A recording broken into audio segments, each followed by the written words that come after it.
गोपीजन वल्लभ गिरिवरधारी यशोदानंदन ब्रज जन रंजना यशोदानंदन ब्रज जन रंजना यमुना तीरा वनचारी जय राधा माधव कुंज बिहारी गोपीजन वल्लभ गिरिवरधारी यशोदानंदन ब्रज जन रंजना यमुना तीरा वनचारी जय राधा माधव कुंज बिहारी गोपीजन वल्लभ गिरिवरधारी यशोदानंदन ब्रज जन रंजना जय श्री कृष्ण चैतन्य प्रभु नित्यानंद श्री अद्वैत गदाधर श्रीवासादि गौर भक्त वृंद हरे कृष्ण कृष्ण कृष्ण हरे हरे हरे राम राम राम हरे हरे हरे कृष्ण कृष्ण कृष्ण हरे हरे हरे राम राम राम हरे हरे हरे कृष्ण कृष्ण कृष्ण हरे हरे हरे राम राम राम हरे हरे हरे कृष्ण कृष्ण कृष्ण हरे हरे हरे राम राम राम हरे हरे हरे कृष्ण कृष्ण कृष्ण हरे हरे हरे राम राम राम हरे हरे जय जगन्नाथाय जय बलदेवाय सुभद्रमाय जय सुदर्शनाय जय गौरांगी बेंगलोरेश्वर जय गौरांगी बेंगलोरेश्वर जय गौरांगी जय लक्ष्मी नरसिंह जय अनंत देव लक्ष्मी नरसिंह जय अनंत देव जय निताय चैतन्य जय निताय चैतन्य जय निताय चैतन्य जय जय प्रभुपाद जय जय प्रभुपाद जय जय गुरुदेव जय जय गुरुदेव। हरिनाम संकीर्तन की जय। ग्रंथराज श्रीमद् भागवतम की जय। श्रील प्रभुपाद की जय। हरे Krishna. So welcome to today's discussion on Srimad Bhagavatam. Today we will be discussing from 4th canto, 7th chapter. 7th chapter is titled The Sacrifice Performed by Daksha, right? And the verse number 5, 475. Let's proceed with the recitation. Om Namo Bhagavate Vasudevaya. Om Namo Bhagavate Vasudevaya. ओम नमो भगवते वासुदेवाय। नारायणं नमस्कृत्य नरं चैव नरोत्तमं देवीं सरस्वतीं व्यासं ततो जयम् उदीरयेत्। नष्टप्रायेषु भद्रेषु नित्यं भागवत सेवया भगवती उत्तम श्लोके भक्तिर्भवति नैष्ठिकी। कृष्णाय वासुदेवाय देवकी नंदनाय च नंदगोपकुमाराय गोविंदाय नमो नमः। Now we will actually proceed with the verse. बाहुभ्यां अश्विनोः पूष्णो हस्ताभ्यां कृतबाहवः भवन्त्व अध्वर्यस् अद्धवर्यवश्चान्ये बस्त श्मश्रु भृगुर्भवेत् बाहुभ्याङ्गश्विनोः पूष्णो हस्ताभ्यां कृतबाहवः भवन्त्व अध्वर्यवश्चान्ये बस्त श्मश्रुर्भृगुर्भवेत् बाहुभ्याम् अश्विनोः पूष्णो हस्ताभ्यां कृतबाहवः भवन्त्व अध्वर्यवश्चान्ये बस्त श्मश्रुर्भृगुर्भवेत्.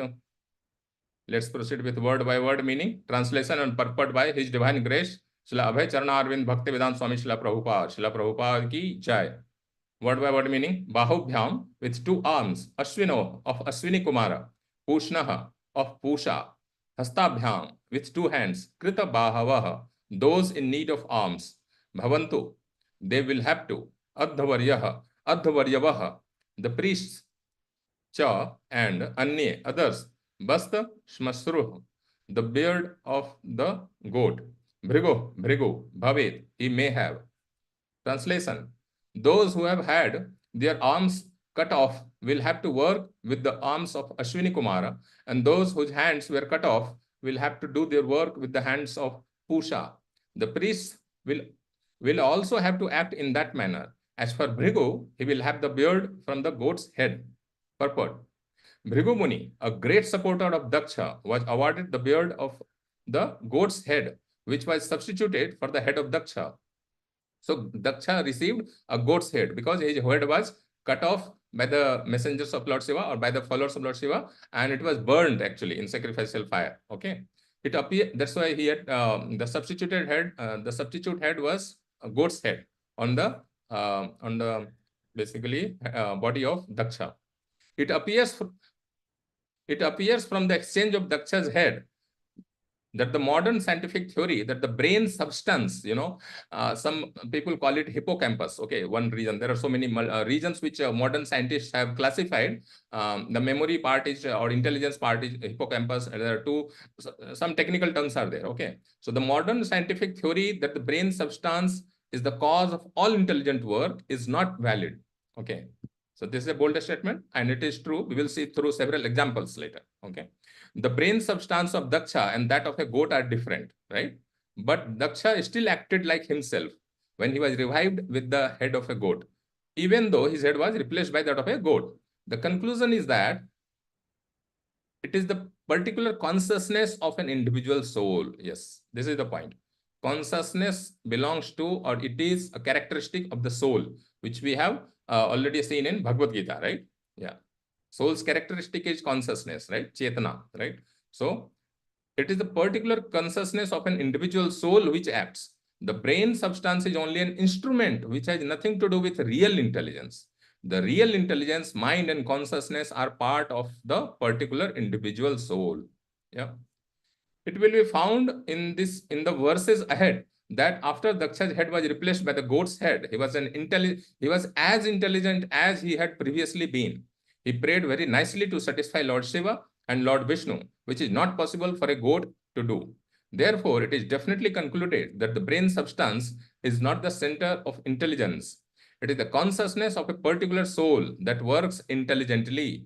The whole movement of Krishna consciousness. Now, Srila Prabhupada, see how Srila Prabhupada switches, that all such material or the bodily situations are not an impediment in our real goal, right? So that's what Srila Prabhupada now switches. The whole movement of Krishna consciousness is to purify the consciousness. We heard, we saw earlier that consciousness is a characteristic of an individual soul. It is not the characteristic of a physical brain muscle, what we see, right? Yeah. So KC, Krishna consciousness is part of the soul, and that consciousness needs to be purified. It doesn't matter what kind of brain one has, because if he simply transfers his consciousness from matter to Krishna, his life becomes successful. What is this meaning here? In third canto, we have covered, the same attachment or same, we are engrossed in matter. If that same engrossment or the attachment is transferred from the material enjoyment or material subject matter to Krishna or Krishna's pure devotees, then that opens the door for our liberation. right? Prasangam ajrang phasam. Yeah, atmana kabhyo vido. Anyway, let's proceed. It is confirmed by the Lord himself in Bhagavad Gita that anyone who takes up Krishna consciousness achieves the highest perfection of life, regardless of whatever abominable condition of life he may have fallen into. As Krishna says, verse number 32, 31, 30, so 31, 32, essentially 32. First he says, 30, api chet sudurachar, right? That is 30th. And then he says, क्षिप्रम भवति धर्मात्मा सस्व शांतिम निगच्छति. Finally he says, मांग ही पार्थ विपाश्रित्य येपि स्योः पाप योनयः स्त्रियो वैश्यास् तथा शूद्रास् तेपि यान्ति पराम गतिम्. That is essentially 32, right? So 9.32, let's have a recap, in Srila Prabhupada's exact words. It's worth remembering such, yeah. मांग ही पार्थ विपाश्रित्य येपि स्योः पाप योनयः स्त्रियो वैश्यास् तथा शूद्रास् तेपि यान्ति पराम गतिम्. Yeah. O son of Pratha, those who have taken, who take shelter in me, though they may be of lower birth, women, Vaishyas, merchants, and Shudras can attain the supreme destination. Yeah, let's come back. Yeah. So, in any condition of life, it's the door is always open. The door to reach Krishna, or basically one can adopt Krishna consciousness irrespective of their bodily or material situation, right? Specifically, anyone in Krishna consciousness goes back to Godhead, back to home on leaving his present material body. Same thing, right? He can attain the supreme destination. Tepi yanti parangatim. Parangatim like supreme destination, right? Like Krishna essentially, yeah, spiritual world. Om ajnanatimirandhasya jnananjana shalakaya chakshur unmilitam yena tasmai Sri Gurave namaha. Sri Chaitanya Manobhishtam Sthapitam Yena Bhutale Swayam Rupah Kada Mahyam Dadati Swapadantikam Vandeham Sri Guroh Sri Yuta Padakamalang Sri Gurun Vaishnavanscha Sri Rupam Sagrajatang Sahagana Raghunathan Vitang Tang Sajivam Sadvaitang Savadhutam Parjana Sahitam Krishna Chaitanya Devam Sri Radha Krishna Padan Sahagana Lalita Sri Vishakhan Vitanscha Nama Om Vishnu Padaya Krishna Prishthaya Bhutale श्रीमते भक्ति वेदांता स्वामिन इति नामिने नमस्ते सारस्वते देवे गौरवाणी प्रचारिणे निर्विशेष शून्यवादी पाश्चात्य देशतारिणे हे कृष्ण करुणा सिंधो दीन बंधो जगतपते गोपेश गोपिका कांता राधा कांता नमोस्तुते तप्त कांचन गौरांगी राधे वृंदावनेश्वरी वृषभानुसुते देवी प्रणमामि हरिप्रिये वाञ्छाकल्पतरुभ्यश्च कृपा सिंधुभ्य एव च पतितानां पावनेभ्यो वैष्णवेभ्यो नमो नमः. जय श्री कृष्ण चैतन्य प्रभु नित्यानंद श्री अद्वैत गदाधर श्रीवासादि गौर भक्त वृंद. हरे कृष्ण कृष्ण कृष्ण हरे हरे हरे राम राम राम हरे हरे. हरे Krishna. Yes, all verses of Srimad Bhagavatam are very important, one better than another, like that, ek se varke ek. So today's context, basically the verse, it comes in the context of, Vaishnava Aparadh, right? The lessons of Vaishnava Aparadh, that is one, how we should avoid. We will see some examples mentioned in the scriptures. And another thing is, the lesson is like how to avoid Vaishnava Aparadh. And second is, as Srila Prabhupada mentions towards the end in the purport, that Krishna consciousness does not depend or is not obstructed by our physical or material considerations, right? Two aspects. Yeah. So Lord Shiva is the greatest Vaishnava in this world, right? He is the, as it is mentioned in the Srimad Bhagavatam, towards the end, like 12th canto, yeah. Krite yat, no, actually, Nimna Ganam Yatha Ganga, Devanam Achyuto Yatha, Vaishnavanam Yatha Sambho, Purananam Idam Tatha. Like, as the top examples in these four categories, Nimna Ganam, as among the flowing rivers, the Ganges is the supreme, the best. Second is Devanam Achyuto Yatha, Lord Vamandev particularly, but in general also, Lord Hari is the supreme among all, divine personalities. So that is, and Vaishnavanam Yatha Sambho, right? So as like the greatest Vaishnava is Lord Shiva, Sambhu, right? And Purananam Idam Tatha. And Srimad Bhagavatam is the best among the Puranas. So Lord Shiva is such an exalted personality. He is just the transformed form of Lord Vishnu. And Prajapati Daksh, he is appointed as one of the authority or one of the personality to expand the population. Directly, he has been directly given this responsibility by Lord Brahma, right? So Prajapati Daksh because we can say that either because his duty is like this, that he has to procreate more and more, or for whatever reason he was more or less in body consciousness. For there are so many factors that we can't get into right now. So Prajapati Daksh was not able to see that Lord Shiva, who happens to be his son-in-law also. So actually, on the request or order or recommendation of Lord Brahma, Prajapati Daksh had to marry his youngest daughter, Sati, who was the most beautiful, most dear to Prajapati Daksh, right? So generally, girls are so dear to their father. Anyway, so Prajapati Daksh was compelled to marry his most dear daughter, Sati, to Lord Shiva based on the recommendation or order of Lord Brahmaji.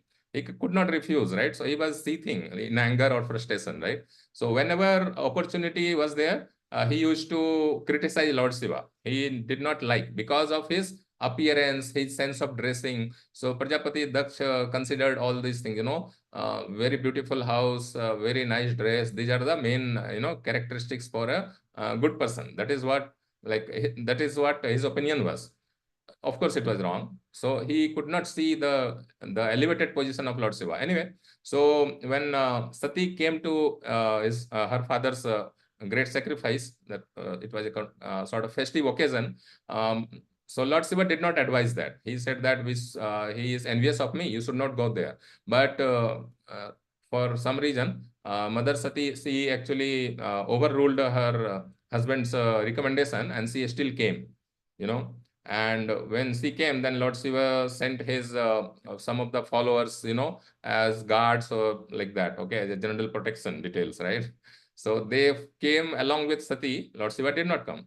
Lord Sati came, and she observed that her father is so negligent to her husband, right? So he did not even bother to talk to her. All this thing happened, and after seeing this gross negligence or disrespect towards Lord Shiva, Mother Sati actually first chastised Prajapati Daksha in open assembly, and she gave up her body with a yoga agni, right? And after this happened, then Lord Shiva's followers, they completely destroyed the ongoing sacrifice, and then Birabhadra, I think, yeah, he can, and he killed Daksha also, and Daksha's head was thrown into the sacrificial fire itself.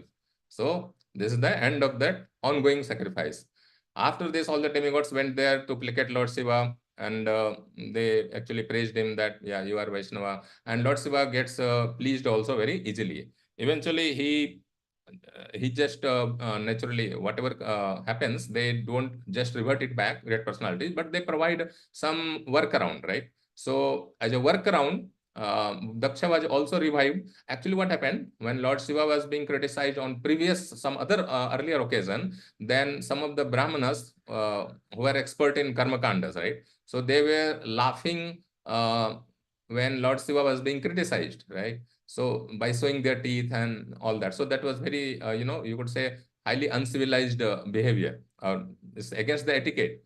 Greatest Vaishnava is being criticized and they were laughing. These Brahmanas were on the side of, Karmakandi Brahmanas were on the side of Prajapati Daksha, right? So now at this moment, like when sacrifice was completely destroyed, at that moment, the messengers or the, army of Lord Shiva, they recognized which all Brahmanas or other personalities, they were laughing at Lord Shiva's, insult. Of course, Lord Shiva does not feel offended personally. He is above these things, but still, when we laugh at some Vaishnava being humiliated or criticized, that is very, very bad, basically bad karma or bad thing. So as a punishment, some of them basically had their arm cut off. Someone's like Pusha, right? As it was mentioned in previous verses. Yeah, Pusha. So their teeth was completely broken and all that. So now this verse actually mentions some of the workaround, right?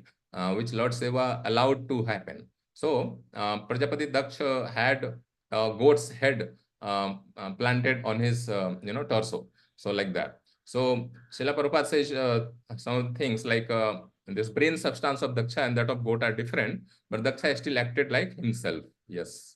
So in case of Ganesha also we see, right? There are several other examples also. Yeah. That it's not the muscle, physical muscle, which is the actually source of consciousness. Yeah. The consciousness is a symptom of soul. So basically soul remained as it is. That same soul which was there in Prajapati Daksha's body, that same soul was there, like brought back or whatever. And basically with the head of a goat also, he maintained his original consciousness. That's why he was later able to glorify Lord Vishnu and Lord Shiva, right? Yeah. So actually during Srila Prabhupada's time, one time there was a discussion with one doctor or maybe surgeon. Okay, I don't know the exact name of the doctor, but discussion was, since we, like in our Vaishnava literature, it is mentioned that Lord Vishnu resides as a Paramatma in the heart region of every soul, every body, right? Every living entity's body, right? Sarvasya chaham hriday sannivishto. And Iswara sarvabhutanam hriday se arjun tishtati. These two, like 15.15 and 18.61, like, and then another we have Ugdrashta Hanumantasha, right? 13th chapter. So there are several references in Bhagavad Gita itself that clearly indicates that Paramatma, the super soul, Kshirodaksai Vishnu's expansion, right? So Vishnu resides permanently as a witness and sanctioner in the heart region. So the question arose that when there is a heart transplant from one person to another, right? Does it mean that that soul also gets transferred to this new body? The soul gets exchanged or what, right? Srila Prabhupada says, no, that is not the case actually. Again, it is like soul is not something like encaged into the heart muscles, right? It is not like that. Soul is like, Srila Prabhupada gave the example.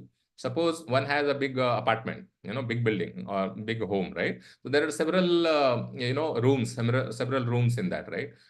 So the soul, even though largely you could say he stays in that home or sleeps in the bedroom, but the soul might wander here and there in different sections of the big home, right? So it's like that. So soul, by transplanting heart or by transplanting any organ for that matter, soul does not get transferred along with. Soul will remain situated in that body which it is assigned to, right? So like that. So that is one thing we need to understand. Now, the consciousness, right? Consciousness is an activity or the characteristic of the soul itself, right? So when one leaves the body, one does not carry this physical brain muscle, right? Only the subtle body crosses over, right, from one body to another, unless one is a pure devotee. In that case, that that soul will go to a spiritual world. So actually, in his book Death, His Holiness Bhakti Purushottam Swami Maharaj has basically delved quite deeply into this matter. He says, in short, we can say that when a human being, especially human being, right, one does not, go directly from animal body to a spiritual world, except, for example, you have Gajendra case or some other, in some specific cases, that's an exception. But otherwise, when a human being leaves the body, then by the Maya energy of the Lord, the subtle body, we have gross body, what we see, hand, legs, like that. And then we have subtle body, and some say that Karan body is also there, but essentially Srila Prabhupada says subtle body, Sukshma Sarir. So that has Man, Buddhi and Ahankar. The Man, like the source of thoughts, essentially, the Chitta, right? Where all the source, all the desires emanate from. And Buddhi, like, intelligence, mind, intelligence, and false ego. These three things are part of the subtle body, right? And the soul is there. So soul is there. On top of that, covering is there. That is subtle body. This is material, by the way. This material subtle body, we can say, or simply subtle body, it should be understood material body, a material subtle body. So Man, Buddhi, Ahankar, mind, intelligence, false ego, that is examined by Lord's Maya energy. Whether this person or living entity still has any tendency left over to enjoy the matter or not. If yes, then based on karma, by under the supervision of Paramatma, it will be pushed into a suitable woman, a suitable mother's womb, right? At appropriate time. Karmana Daivinitrena. Jantur Dehopapadyate. 331.1, right? So, and like that. If one is completely devoid of any desire to enjoy matter, basically freed from all material enjoyment tendency, and only tendency is to serve the Lord, that examination, that is tested actually, then that soul is transferred to a spiritual world. So that is done by either, you could say, Paramatma himself sees, or the Lord's external energy or Lord's energy actually examines that. So that happens actually. So the point is, this consciousness is not part of this physical muscle of the brain region, what we call, right? Whatever modern scientists call, the brain, it's the most wonderful organ or wonderful part of the human body. But soul or the consciousness is not necessarily an output or an outcome, or it's not a consequence of that physical muscle, right? So it is actually characteristics of the soul. That is one thing. And that is substantiated here. Prajapati Daksha was able to glorify. So that is that we need to understand very clearly, right? And second thing, yeah, so some of the Vaishnava Aparadha examples, yeah, let's recount quickly. So there were several. One was like Ramachandra Khan, right? In Chaitanya Charitamrita comes. He actually, one time what he did, he was envious of even Lord Nityananda, which is like beyond imagination. But anyway, so one time Lord Nityananda came to probably his house or somewhere near, and he sat on that chabutra, whatever we call it, elevated position, right? So after he got up, then he says that this place is impure now, please purify this. So that he had the audacity of saying like that. Of course, then what happened? And none of the witness who were listening to this, none of them protested this Mahaparad, or the great offense against Lord Nityananda Prabhu. This criticism, hearing the criticism against Vaishnava is also a big offense. Either we should stop that blasphemy, or we should leave that place. This is one instruction, right? So that we have to follow. If it is within our capacity and within our jurisdiction, we should definitely stop this, try to stop that happening. If it is not possible, we should leave that place. That is one thing. So what happened? Very soon, Muslims they attacked that entire village was ruined. Actually, all that happened. Another situation. It's like Gopal Chapal or someone, I think. Yeah. So he actually was probably envious of Srivas Thakur, right? In Panchatattva, we have like Sri Krishna Chaitanya, Prabhu Nityananda, Sri Advait. Then we have Gadadhar and Srivas. Srivas Thakur is essentially Jiva Sakti or Tatastha Sakti of Krishna. Essentially, basically, he's incarnation of Narad Muni, right? So he's a great personality in whose home or in whose courtyard Lord Chaitanya Mahaprabhu used to perform ecstatic Sankirtan, and everyone used to relish the Lord's Sankirtan so much, Harinam Sankirtan, of course, right? So somehow this person was envious of Srivas Thakur. So one time what he did was he basically went at night outside his home and placed some of the what do I say, sacrificial items meant for Mother Kali. So Kali Puja is made of like panch like 5 different varieties, right? So Madira, Mans, and all that, right? So essentially liquor, flesh, and all that. Okay, near his door. His intention was so that people would mistake Srivas Thakur as worshipper of Kali.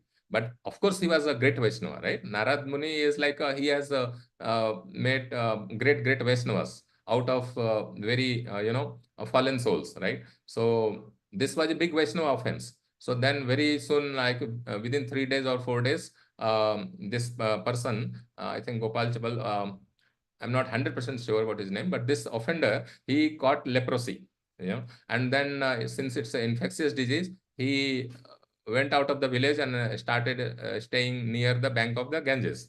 And one time Chaitanya Mahaprabhu was passing through that path. So this person pleaded to Chaitanya Mahaprabhu, please, I'm suffering so much, please rescue me, please cure me. But Chaitanya Mahaprabhu became angry and said, I cannot do anything.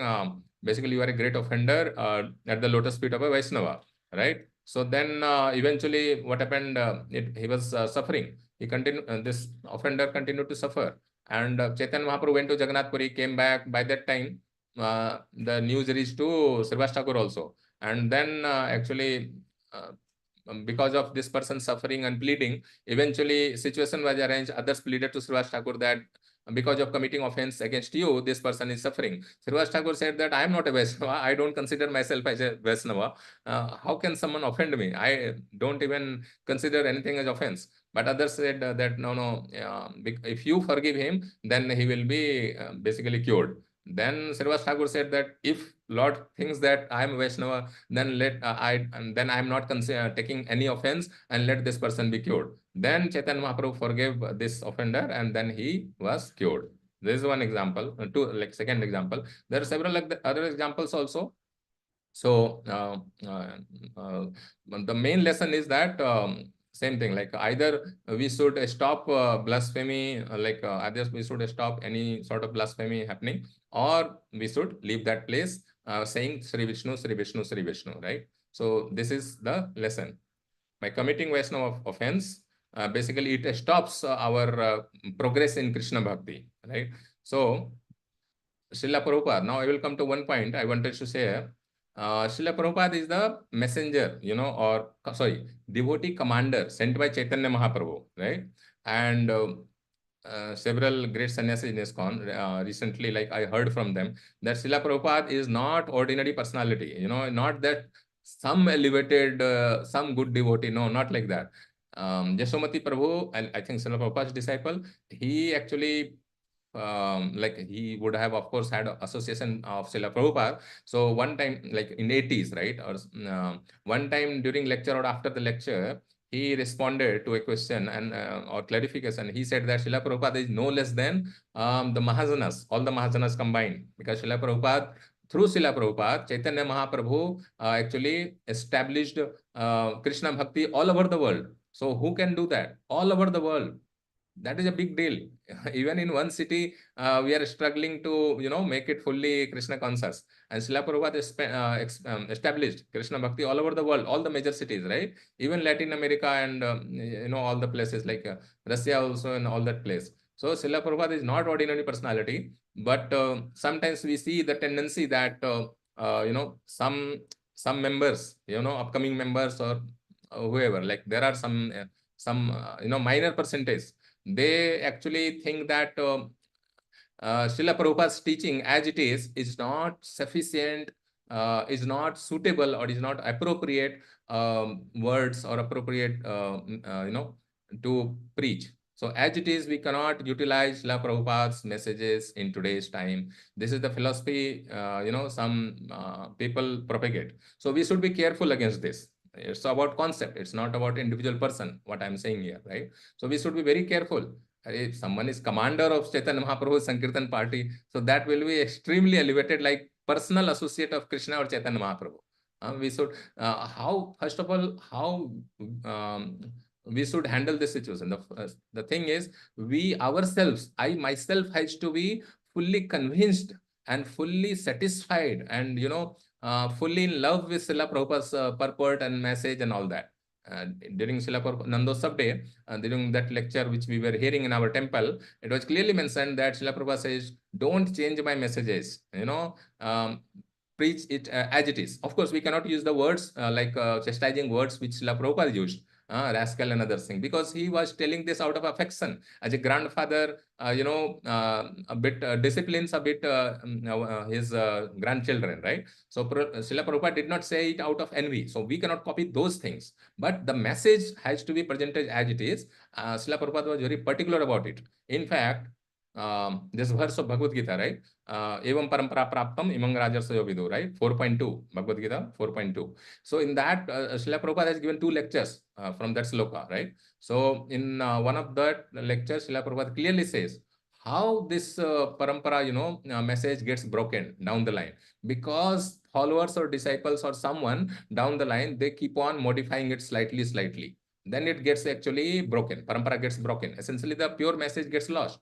Srila Prabhupada openly tells. So maybe you could refer to one of those two lectures on that, 4.2. So Srila Prabhupada clearly says, don't change my message, preach as it is. So for that, we have to have firm faith ourselves, right? So for that, we have to chant sincerely and read sincerely, read or hear sincerely again and again. That is the basic thing. There is no other secret. Anyway, so the point I'm trying to convey here is, this is another sort of offense, that we think that Srila Prabhupada's teachings are not sufficient as it is to make devotees in today's time. I have talked to some, newcomer, like a young girl and boy. Okay, both of them were together. They were asking me some questions. It was a casual discussion based on, like, of course, in context of Krishna consciousness. They were very new. So they kept on asking question. I kept on responding whatever little knowledge I had. It went on for 2.5 hours to 3 hours. They were not bored. Like we have to just present simply. Anyway, so this is the last thing in the context of Vaishnava Aparadh. I'm saying that we should not do just a lip service that, at the time of initiation, we say Srila Prabhupada is the preeminent Shiksha Guru in Iskcon. And then we also nurture the like belief that Srila Prabhupada's teaching is not sufficient in today's time. I've seen the example of translation of Srila Prabhupada, like Bhagavad Gita translation, also being slightly modified here and there. Some adjective, add one adjective, then they think that it is more palatable for the common people. I'm not talking about the essence message. I'm talking about the translation itself has been like modified with 1 and 2 words, and then it's being presented. I've seen that happening, but I felt very aggrieved, to be honest. So that's what. Evam parampara praptam imang rajarso vido kalene mahata yogo nashta parantapa. So yeah, we should be relishing Srila Prabhupada's purport. It's Srila Prabhupada's personal ecstasy in Krishna Bhakti, right? That's what Srila Prabhupada used to say about his purports. So it is so. We will also relish it if we chant sincerely and hear more and more from Srila Prabhupada. Now the last section I want to discuss in today's today's verse context. Yeah, Krishna Bhakti does not depend on basically either physical, things. For example, my own spiritual master, His Holiness Jayapataka Swami Maharaj, he has had many organs transplanted. Do we see any do we see any change in his Krishna Bhakti? No. He has so much material, like bodily pain and that thing, but his pravachan, Krishna Katha, Chaitanya Katha, that keeps on going more and more. He does not tolerate, keeping quiet for months and weeks, and then, so that he will get better. So he does not do that. Some organs have been transplanted, but still he maintains same Krishna consciousness. In fact, more. It increases more and more. So it does not depend on that. Sorry. And another thing, this is about the like these things, like body transplant and other things. Another is someone might have some disease, on some other problem, right? Some deformity, but Krishna consciousness also doesn't depend on that. Right, we might have seen that some devotees have some physical, bodily problem, but I have seen several examples. They are still cheerful in Krishna Bhakti, Krishna consciousness. That is one thing. And one most important aspect, that one cannot say that if because I am because he is basically poor, materially impoverished, so he cannot practice Krishna Bhakti, right? So that is also not correct. Krishna Bhakti is, or Krishna consciousness, practice of Krishna consciousness is a function of the soul. And soul always wants to basically enjoy, or, the bliss, actually we say Satchidanand, right? Soul is Satchit Anand, right? So soul actually would seek for the actual bliss which soul can enjoy. Material happiness, or sorry, mental happiness is different aspect. But the bliss which soul can experience, that's a different thing, right? That we can relish to tangible extent in during Sankirtan.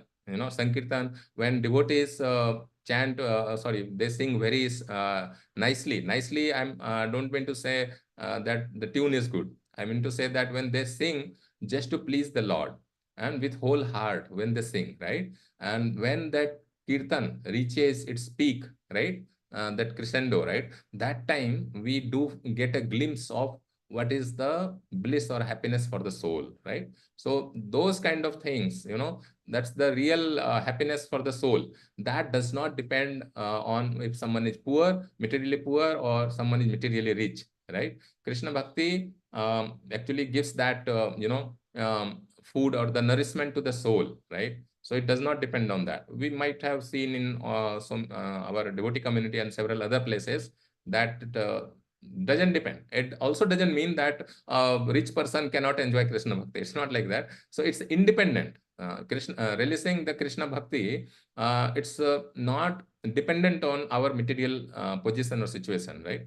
That's very important.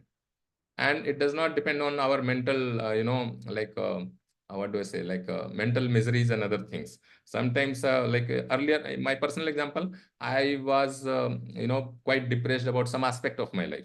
But there is something in Krishna bhakti, at least by seeing others bhakti also, right? That we get some nourishment, right? So somehow by Vaishnavas and Krishna's mercy, of course, Krishna mercy comes through Vaishnavas. So through their mercy, I've been sustaining. So, and there might be many more other devotees who had, some or other problem in their personal life. Yeah.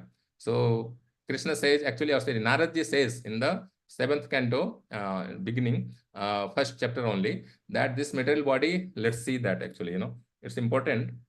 7:1:1. Sorry, 7:1:23. 7:1:23. Let's see. So we'll just see the translation. Great says Sri Naradji said, O king, blasphemy and praise, chastisement and respect are experienced because of ignorance. The body of the conditioned soul is planned by the Lord for suffering in the material world through the agency of the external agency. This is not the dark truth. It's one aspect. Someone is very elevated devotee, for them, Vishwam Purna Sukhayate. That is also there. So we cannot just take one aspect and conclude a dark truth, right? So, but the point is, what I'm trying to say is, this material miseries or pain, honor and dishonor, these things may keep coming, but that cannot hamper the Krishna Bhakti as it is, right? So like Krishna Bhakti, which is the innate characteristic of the soul, as Krishna, Chaitanya Mahaprabhu says, Jiver Sarup hai Krishna Nitya Das, right? Or Nitya Siddha Krishna Prema Sadhya Kabunai. The love to Krishna is eternally actually contained in the soul only, right? It is not to be imported from outside. Yeah, that's why that is the root actually reason. Yeah, Krishna Bhakti is inherent part of the soul. It is revived thoroughly through, like as Chaitanya Mahaprabhu says in the Sikshashtakam, Cheto Darpan Marjanam. We have to cleanse our heart of the kalmasa, right? Cheto Darpan Marjanam Bhav Mahadavangi Nirvaparam. And we can taste the ever increasing happiness, bliss of the soul, right? Anandam Mudhi Vardhanam, right? So it's increasing. The bliss of ocean of bliss is increasing, ever increasing. It is not stagnant, but that is possible after our heart is thoroughly cleansed, right? To some degree, definitely we relish it. Otherwise, we will not be able to sustain ourselves in Krishna Bhakti. Krishna gives that, in association of devotees. Yeah. So biggest thing is, if I just conclude in 2 words, the message, today's message, one will be avoid Vaishnava Prad, and second is seek the association of devotees, progressive devotees, right? At least peer level or senior level, so that we can basically uplift ourselves in Krishna Bhakti. And we have to give shelter or some guidance to juniors, or apparently juniors, if they ask any advice. Yeah. So that's what, avoid Vaishnava Aparad and basically practice Krishna Bhakti in association of pure devotees, or as advanced than ours as possible. And that is the message, I would say. So I will stop here. If there is any question, we can discuss.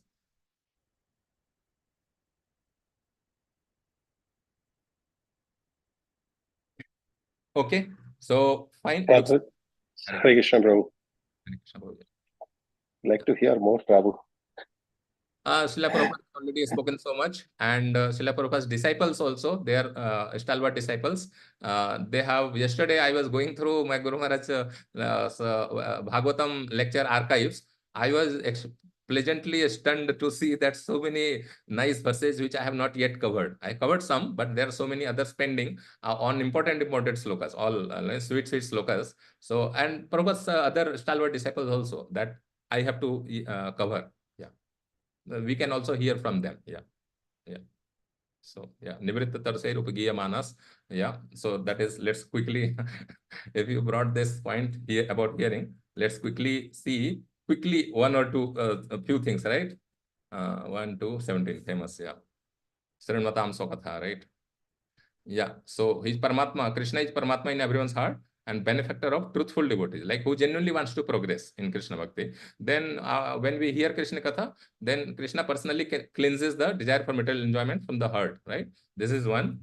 And second, quickly, 177, right? This Yasyambe Suryamanayam. Let's see the translation. Simply by giving oral reception to this Vedic literature. This literature means Srimad Bhagavatam. The feeling for loving service to Krishna automatically arises in the heart. right? Sprouts up, and it sok, moh, and bhai. It vanquishes those three feelings, right? So this actually gives another conclusion. This thing that someone says, many devotees have seen, they say that just by hearing it's not sufficient. You have to do, you have to act, you have to bring that teaching in your life. No, it's a natural consequence of hearing. So we don't have to endeavor separately that I must do this. This will naturally provoke the soul, living entity, to do some service, loving service. See, feeling for loving service immediately comes into heart. This is one thing. So hearing alone is sufficient because it will naturally trigger the tendency to do some service, loving service, not just service. This is one. Then 284, famous Parikshit Maharaj. See, Parikshit Maharaj says that hearing Srimad Bhagavatam daily, and what happens? Persons who hear Srimad Bhagavatam regularly and are always taking the matter very seriously will have the personality of Godhead Sri Krishna manifested in their hearts within a short time. Kalena nati dirghena, right? Very serious. Chanting minimum 16 round and following four regulative principle is the basic thing, right? And that chanting also, I was discussing with Vidwan Gorang Prabhu in one of his class, or before the class, he was saying that, yes, chanting quality 16 round is understood. It is understood that spiritual master need not even explicitly mention that you must chant quality, like good quality 16 round, right? That is understood. So like this. Now, so it's next verse only. It says that through the ear, the sound incarnation of Lord Krishna, the Supreme Soul, that is Srimad Bhagavatam, enters into the heart of a self-realized. But how will it happen? By constant chanting and hearing, like regularly chanting and hearing only. Then Krishna actually cleanses again the dust of lust, anger, and hankering. So to the degree I am not free from this, so I must conclude that to that degree I am not sincerely or chanting with quality, right? So it's a good reality check. Finally, one more verse I will uh, discuss. So basically, I'm sure all of us probably know it already, but revisions. This is what I wanted to share actually when I switched to this. Glorification of the Supreme Personality of Godhead is performed in the parampara system, like bona fide Vaishnava lineage. That is, it is conveyed from the spiritual master to disciple, guru to shishya. Such glorification is relished by those no longer interested in the false temporary glorification of this cosmic manifestation. Dunya kitna acha, world is so good. Let's visit Coorg. It's such a nice scenery. Let's visit Kashmir. Going to Kashmir is not a bad thing, but we should go there also to seek association of some devotees as much as possible, right? So like that. And any endeavor completely devoid of Krishna Bhakti or lacking association of devotees is like whatever. Anyway, not so fruitful. Description of the Lord are the right medicine for the conditioned soul undergoing repeated birth and death. Yeah. Therefore, who will cease hearing such glorification of the Lord except a butcher or one who is killing his own self, right? Atmaha. Anyway, so these are few verses. We just have to hear again and again message given by Srila Prabhupada and his loyal followers. This adjective has come recently, and I find it very important. Sorry, you asked, you commented one thing, and I responded with 4-5 translations. Yeah. Okay. So we'll stop here. Grantha Srimad Bhagavatam. Only one question, Hare Krishna. Sure, Prabhuji, please. Thanks for the nectarian class. And here the flow of all these verses. Brahma request Lord Shiva for let Daksha have a goat head, and in today's this thing, let Brahu Brahu Muni will get mustache from the goat. Correct. And the priest this two comparisons are coming up, Prabhu, like Daksha to goat head, and teeth of Daksha, right? So what is the significance of both the side? Who is how to take this Daksha and goat and Bhaga and this and Pusha and Daksha's teeth? So who are this side and who are that side? Just I want to know that. Whoever were punished, thank you. It's a good question. Yeah. Actually, whoever were punished, they were on the side of Daksha.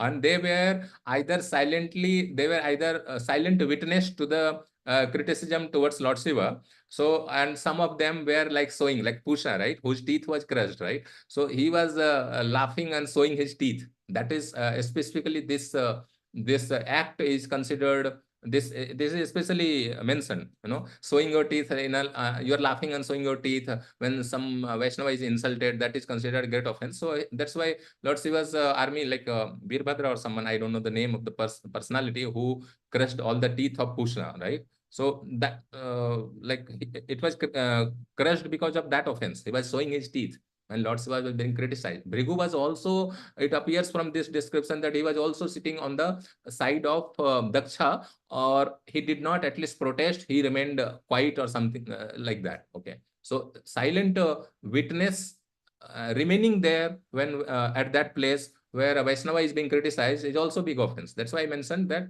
either we should try to stop the blasphemy or we should leave that place by saying Sri Vishnu, Sri Vishnu, Sri Vishnu 3 times. So looks like all of them who were punished, they were all, it is actually so, not the looks like so. So they were either silent witness or they were also participating in the criticism of Lord Shiva.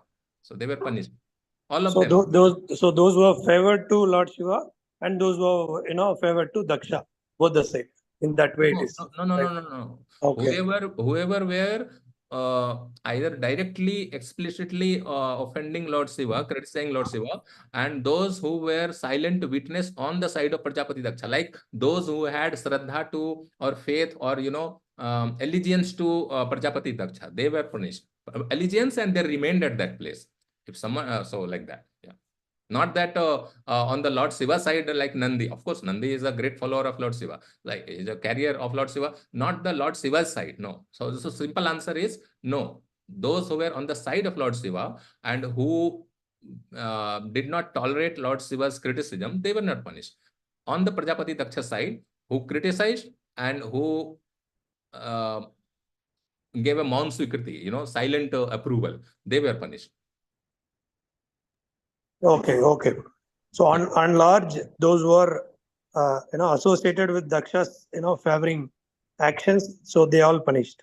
Yes, as I mentioned, similar example in Chaitanya Mahaprabhu, when Lord Nityananda was being criticized by this Ramachandra Khan, I suppose, he says that wherever Lord Nityananda sat down and he got up, he said that place has become impure. So of course, Lord Ramachandra Khan also got punishment, but the villagers who were silent witness to this, they also got punished actually. So it's like that. Okay, bro. Thank you. Thanks for the clarities. Yeah, I know little bit. So faults are mine and glory is to the Vaishnava Acharya Paramparas. Yeah. So thanks. Hare Krishna. ग्रंथराज Shrimad Bhagavatam की जय, श्रील प्रभुपाद की जय.